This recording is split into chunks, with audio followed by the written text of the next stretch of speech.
Hello everyone, কেমন আছো সবাই? আমি তো ভালোই আছি, আশা করি তোমরাও ভালোই আছো।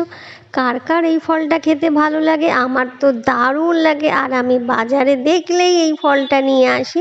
এই ফলটা আজ আমি মাখা করব, সেজন্য আনারসটা ভালো করে ধুয়ে ছোট ছোট করে পিস পিস করে নিয়েছি, আর স্বাদ মতো লবণ, চিনি, গোলমরিচের গুঁড়ো আর কাসুন্দি দিয়ে ভালো করে মেখে নিচ্ছি। আর মেখে নেওয়ার পরে না খেয়ে তো থাকতেই পারবে না, দারুণ লাগে খেতে। এই ফলটা যেমনি মাখা খেতে ভালো লাগে, ঠিক তেমনি এই ফলটা চাটনিও খুব ভালো লাগে।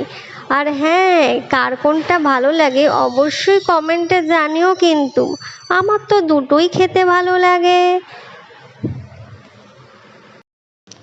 আমার ভিডিওগুলো যদি আপনাদের ভালো লেগে থাকে অবশ্যই একটা লাইক, কমেন্ট, শেয়ার করে পাশে থাকবেন বন্ধুরা। টাটা।